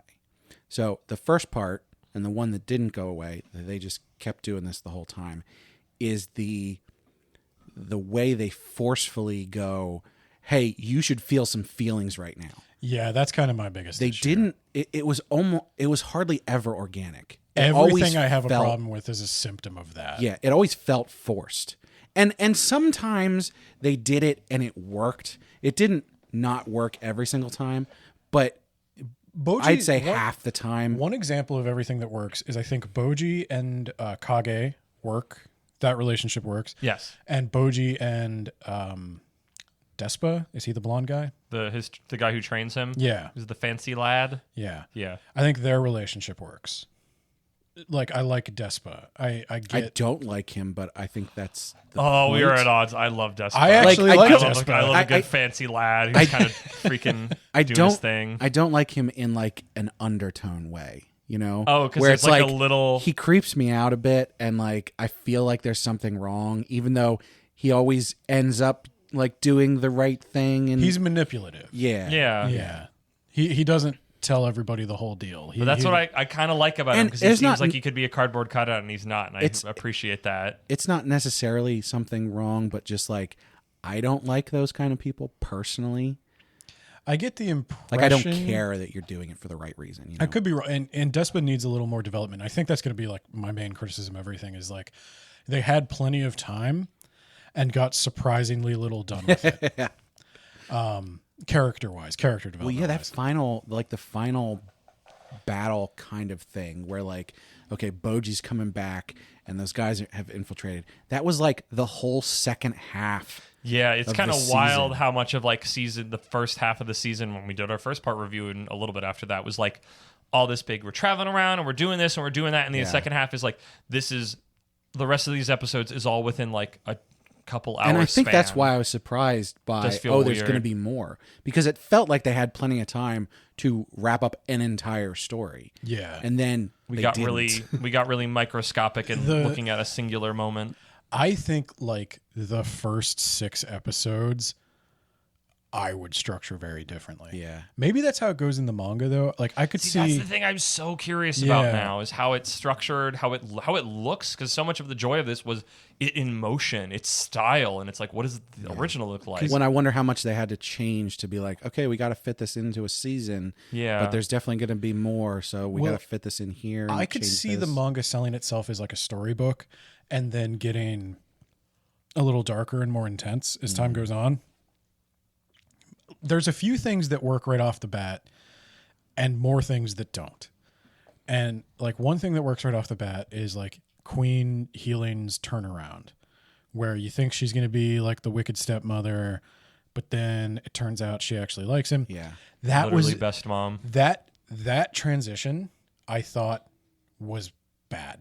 Like the whole her being an evil stepmom, that wasn't so much playing on your expectations as it was telling you she's an evil stepmom and being like, no, she's not. You're an Yeah. idiot for thinking that. Yeah. Yeah. That's what I didn't I didn't like that. I forgot about it then. I Yeah. turned around on her. She was one of my But favorite yeah, characters she then. winds up being really cool. And what some of the stuff that worked with her was like her bond then, like everything after her turnaround worked. Right. Her bond with her guards especially worked.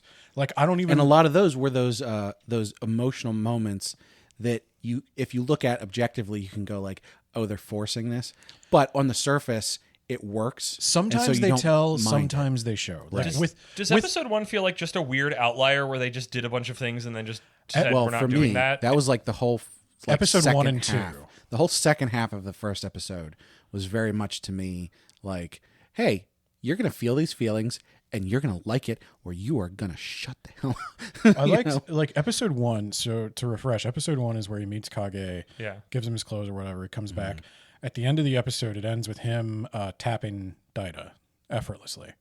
Then the second episode Kage's whole clan gets Oh yeah, killed. yeah. Right. I'm sorry. First. Oh, you learned first that, half. that's of the already second. happened a while ago. Yeah. That's weird. That I also thought that was going to factor in at some point. And technically, story-wise it doesn't. Character-wise it does, but story-wise it never factors in that all of Kage's people are dead. And it's like, this feels like it was going to be a really important thing of like, who did this? Is this something the king of this kingdom put out? And it's just like, yeah, no. Yeah, and it felt We're so not talking about it. forced. I think I could do without, like, going back and looking at it, I could do without. And the show as a whole for me would have a lot more goodwill if episode 2 just hadn't happened. The whole Kage's whole clan getting murdered, I didn't need to see it. You'd already told me.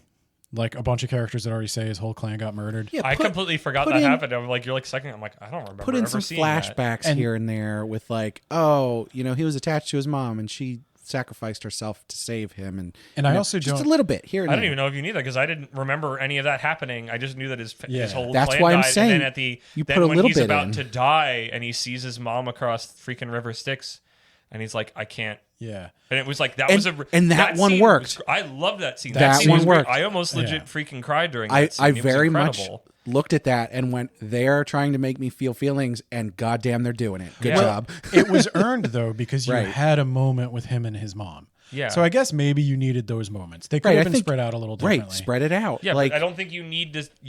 At least I did not need it by virtue of I had a great time. I just had a great time. I was emotionally affected by it and did not remember seeing this character before. Yeah. Mm. And I I just don't like, well, obviously it's his mom. I understand what's going on here as a human being on planet Earth, and even if he's a shadow creature. I didn't need 10 minutes of Boji getting mercilessly beaten because it's gay to dodge in this kingdom. Yeah, didn't need that either. That really pissed me off. well, it would have pissed Piccolo off too. So. That's dodge. Dodge. But Abridged Piccolo. that burnt a lot of goodwill for me right off the bat. And that goes into my second point, which did get better, which is Boji is just so freaking annoying. Like, Yeah. come on. He How gets did better, no but it one takes so long. How did no one during the production of this anime go, you know what? This isn't what a deaf person sounds like. Maybe we should change this. Okay. I'm going to come out of defense, which I did when we noticed this change. I'm going to caveat to your point that I think it takes a little too long.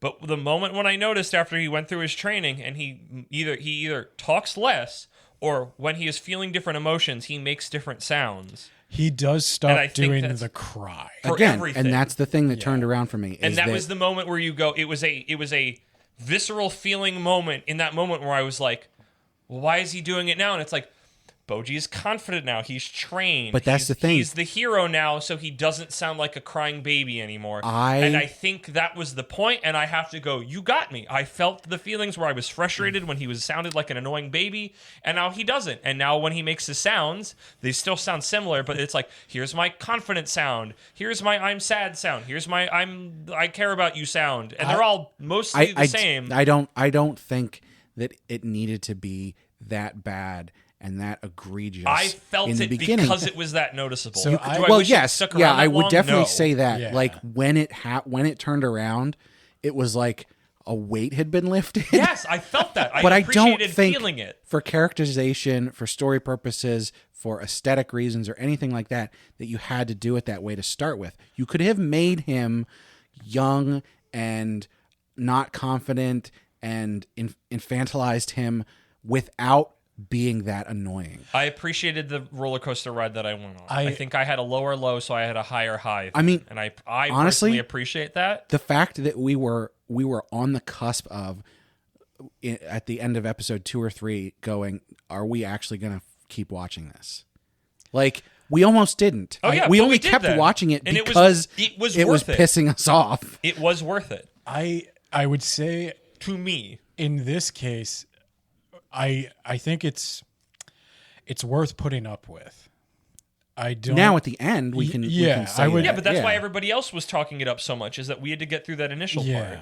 But I do think, be it direction or sound design, I think there was a less obnoxious way to do And it. that's what I'm saying is I don't think that it was required to be done that way. And if they had gone a different route, they could have achieved the same goal without alienating people. I still don't like, and this is just a difference I think I have with the creator. I still don't like that Boji's so infantilized. Like, even at the end, he doesn't. Yeah. He looks like a baby. He talks like a baby. He acts like a baby. It gives him room to grow into the new role. But I don't think he's going to. I think that's the. He's just going to hook. retain his. I don't know because I don't know. by I don't the think end, you know anything with the show. Like, I don't think he's- Monkey D. Luffy is going to become an intellectual, Well. and I don't think Boji's going to become a manly man. but the thing is by the end of the season, he is visibly like taller. He's speaking air quotes differently. Like he's I can definitely tolerate obviously it better now. grown Yeah. in some way, and so I think that having him be round and cry all the time and everything at the beginning gives you those steps to get to. I think he could there. change more. I think we are measuring this off of normal shonen things for a whole freaking conversation about genres and tropes, and I just don't think this series fits those, and I think we are going on gut feelings and not any actual evidence, because the evidence we have is like he has notably grown and changed in the time that we have seen him just this first season. That is fair. Like literally how they present him is not entirely, but like a good chunk different, where it's like, I mean, that's why we had that moment where we notice it's like the way that they show him on screen, the way he moves, the way he speaks now is notably different. And what's to say that doesn't keep growing and changing? Yeah, We literally definitely. have zero evidence, but I think past the fact that I think we all thought that this was a one season one. Am I the only one that thought this was an anime exclusive? I definitely I did. was really surprised to hear there was a manga. Yeah, a long running manga at that. Which so it's I like, mean, realistically, is our own fault that we didn't even look it up. But yeah, well, because I don't know, just You would just assume from like how unique it looks. how Yeah, it looks and yeah. how it moves. Yeah. Some of the fight scenes. I am someone who loves animation. We freaking gushed about what is it? Sakuga is the phrase. Yep. In the Jujutsu Kaisen movie and other spots.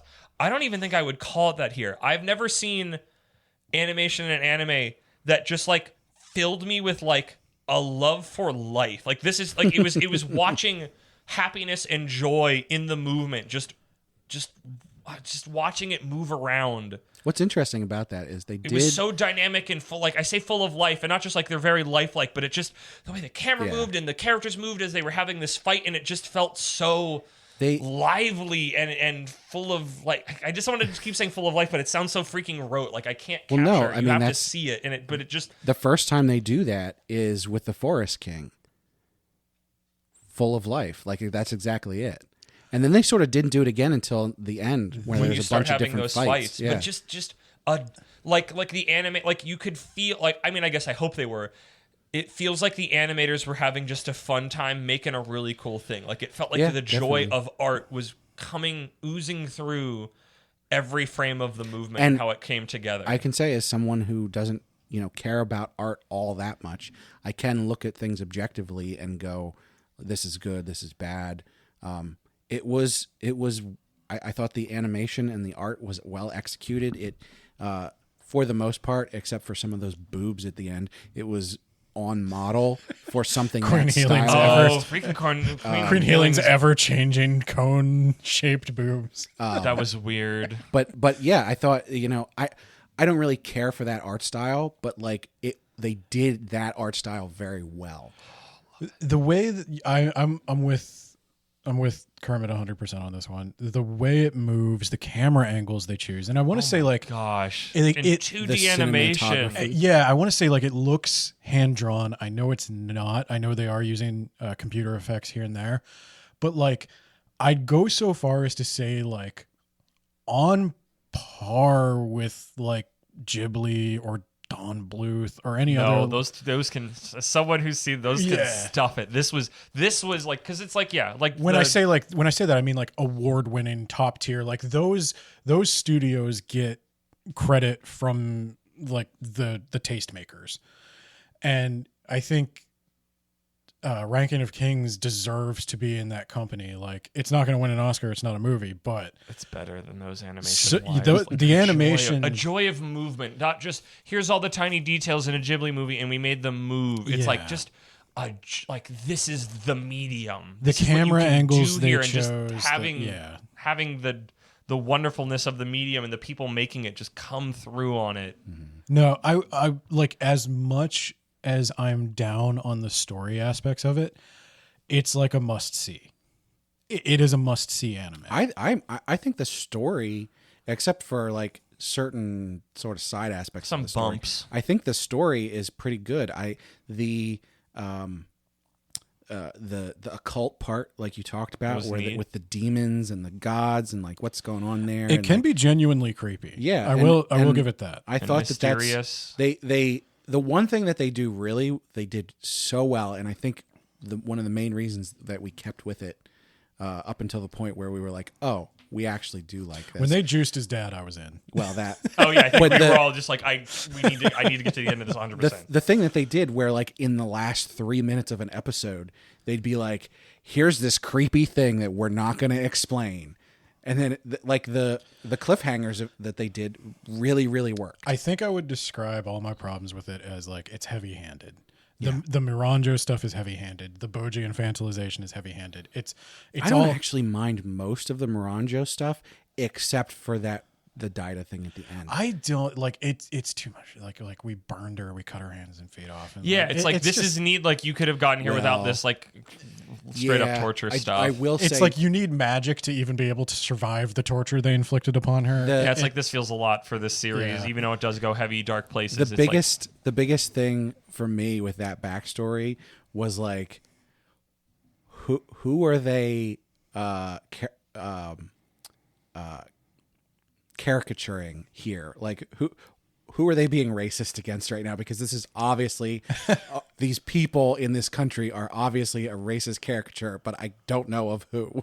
the people who are just loyal to the gods and don't know they're backwards. They're not people. even loyal to the gods Yeah. though. They're literally just like Oh, they're just greedy, ignorant people who Yeah. are loyal to the highest. Yeah. yeah. And I'm just watching this the whole time like, well, I mean, they're not a different color, so Don't that's ask questions good. you don't want answered. okay, here's something to our starting top of this podcast.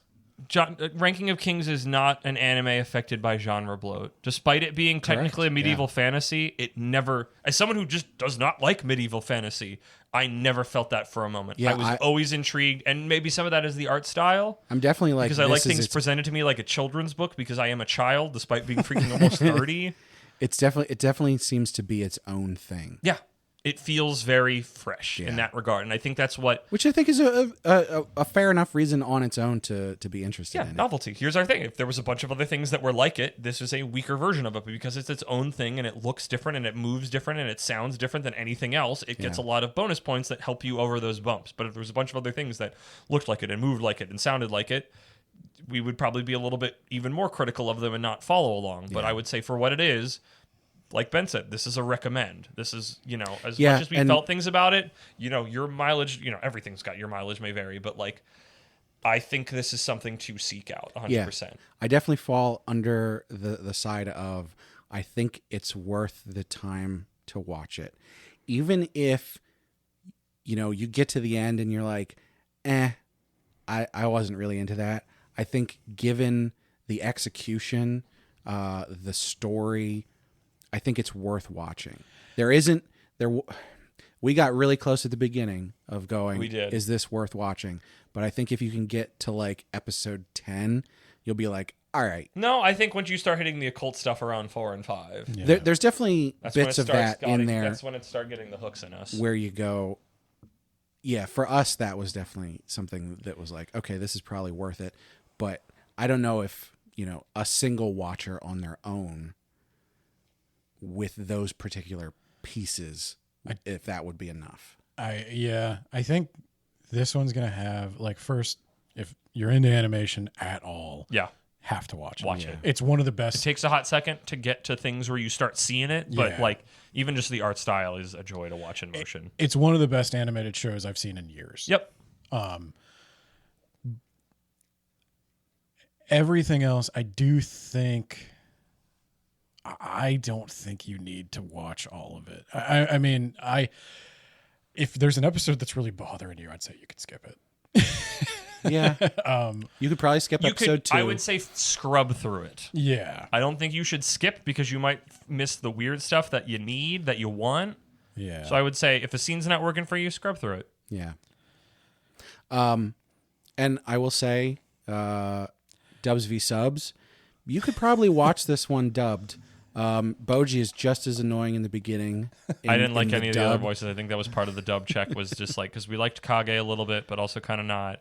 Because we were checking Boji, and everybody else's voice is just like, I thought this would work, and it didn't. At least for the scene we were looking at. I don't Sun know One who Show. talked, but Yeah, Sun One Show does a pretty good job.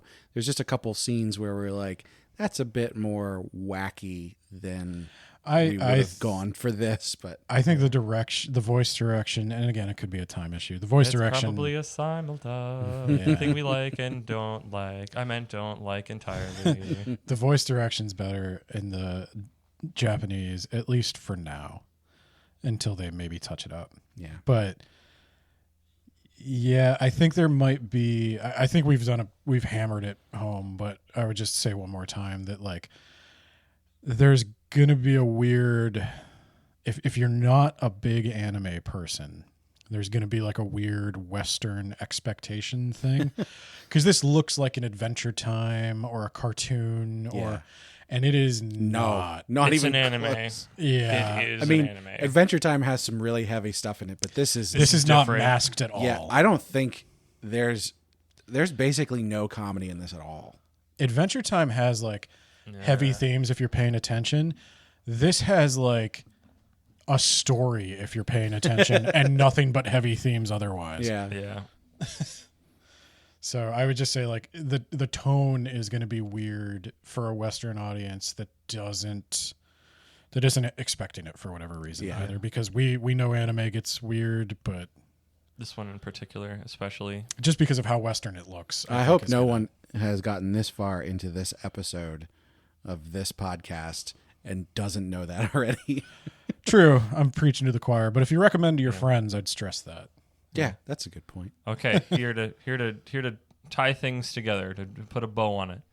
If a season 2 happens, would we watch it? I want to watch. I'd it. watch it. I'm like, If it's I the don't same, know. As the one who legitimately- liked it the most out of the 3, I never know where your cutoffs are, because I know when we got like through season 2 of like Dr. Stone, I was like, I don't think I could do it. if they ever switch animation studios, I'd be Yeah, dead. yeah. Well, The- I'd dip my toe. I'd give it a shot, We got yeah. through One Punch Man season 2. I'm gonna dip my toe in that because I care about the story about Ranking of Kings a lot more than One Punch Man. I'll give you that. I agree there. We've the suffered thing, through worse. the thing from I would not recommend anybody who didn't like season 2 of One Punch Man at all to go forward with it at all. It's not worth it. Anyway, I would say that the thing for me is that I want to see more Kings, Yep, agreed. and we didn't really get to see that many in the first season. There's like 6 of them or something that we get to see out of 6 or 7, hundreds, maybe. maybe. We don't have a real number, but there's at least 80 It's an or open canvas. 88 or It's whatever. exciting. So It's like the One Piece. There's so many other islands. I want to meet the other warlords. so that's why I'm like, yeah, I definitely want to see another season. I am legitimately curious about what the number one king is going to find in that vault. Yes, I agreed. think that is going to set the tone of the show for me, because I'm thinking they really made it seem at the end there like being the number one king is maybe not the best Yeah. thing. I'll tell you what, I did really like that subplot with like those brothers. Yeah. And, like I it love seems like those they're 3. evil, That but then was it good. turns out they're just trying to save their brother. And I was like, I love you that. did that. That was so well executed. That the was subversions and everything. that was earned. Yeah. Because Yeah. nobody went absolutely apeshit. Like, because when he went to go see the mean king, he didn't just like kick the shit out of Boji. Yeah. He was just like dismissive of him. Yeah, he was kind of rude. You played it a little subtle there. Yeah. Yeah. Subtlety. That's my recommendation. Yeah. So yeah, you should check it out. Ranking of Kings. I agree. Check it out. Get hype for season 2 to hopefully happen. But if you don't like it, don't let us know. Exactly. If you like it, don't let us know. Yeah, that too. If you felt nothing about it, don't let us know. If you didn't watch it, don't let us know. Or send us a voicemail of you doing your best Boji cry. I don't think we should do that. I think that's a really bad idea. If that gets the engagement, we just You know get what? 100 If Boji that cries. happens, I will play it on the podcast. Yeah, there we go. That's the one thing you should comment on is your terrible Boji impression. I will auto-tune you all into something reasonable. I gotta Google Boji auto tune. Somebody made a song out of him like Pogo.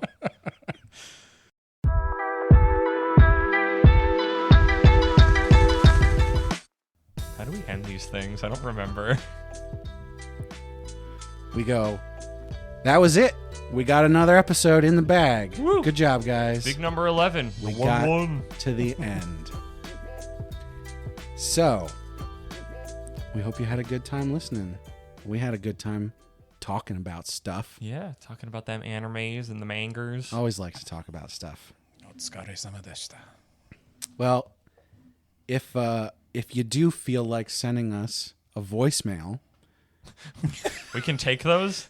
well, Just you'd have call to the Isekai Sensei hotline and you'd have to send me an email it's an MP3 file, at isekaisenseisama@gmail.com. wave file. You could also send something on Twitter. Twitter, you can do media files and stuff. You can send Drop that an to MP4. @Isekai Sensei. You could probably also upload something to YouTube. That might be more complicated. That seems like a lot of work. But you can find us on YouTube at That Time I Got Reincarnated as an Anime Podcaster. And if all else fails, or you just want to see more stuff from us because we have more stuff, you can go to animepodcasterreincarnation.com where you can read reviews of things.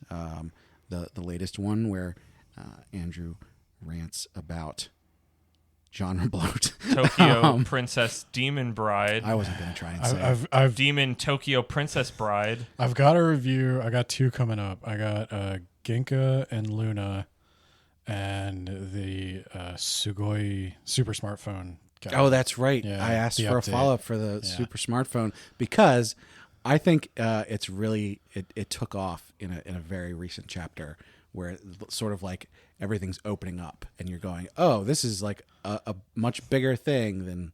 I'm behind by about 5 chapters, so I'm getting caught up. I was on a train reading. There was a new series, Ginka and Luna. It's 3 chapters in by now, but What's interesting is super smartphone gives me lots of anxiety, but I'm also really into it. I'm normally not into I don't really like things that give me a lot of anxiety. you know how Nintendo Switch has the the Switch Lite or what's it called? The one that's Switch just Lite. I think handheld. it's called Switch Lite. Yeah. Super smartphone is like Death Note Lite. That's interesting. It's just a little more kid friendly, a little more durable. Yeah. A little A more little emotional. more durable. The more- pieces don't come off as Yeah, easily. yeah. Well, though we'll see. see if you If I have still that feel same that way. opinion after you catch up.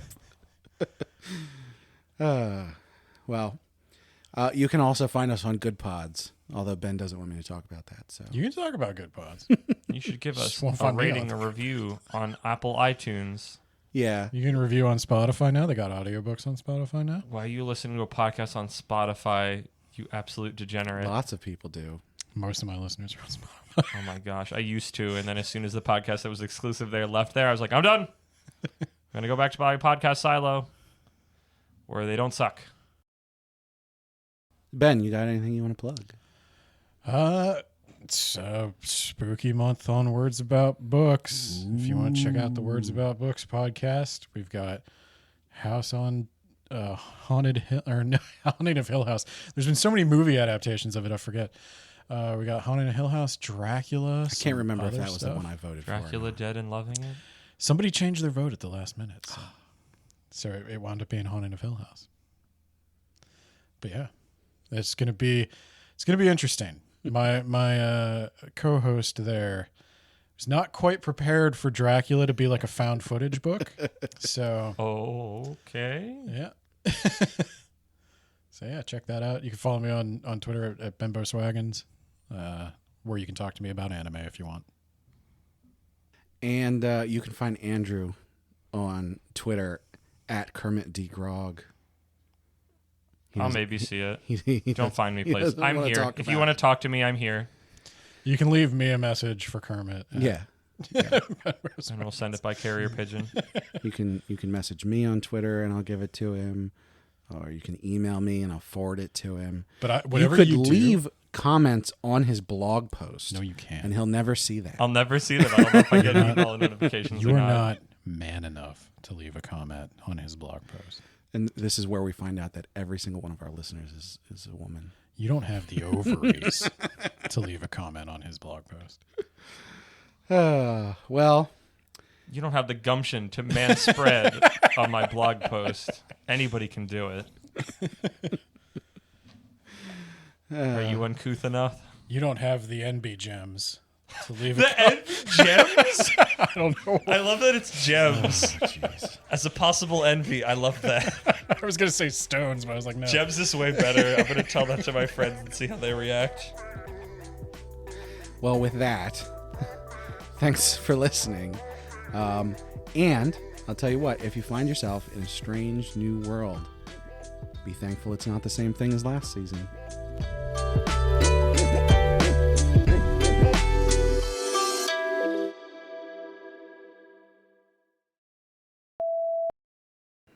All right. Hope you guys can keep up with this. It should be pretty obvious. Oh wait. So, like, you're going to pitch us something? I'm going to try not to be an asshole about it. Because sometimes you will pitch something that's super clear, and I will just go like, oh, look, a penny, and just explicitly avoid it for comedy. Okay. Ben, can I convince you when we get to season 2 to say "in the same world with me" when Brad says it in the intro? Is that going to be the special way we change up the intro? I promise only to try. That's all. You don't need to line up perfectly. I'm just asking you to make an attempt. Do you think more people would have been down on Thanos instead of saying he had a good idea if when he did the snap, instead of them turning to dust, everybody just exploded into like a violent cloud of blood and viscera? I don't know. I have some weird thoughts on eugenics.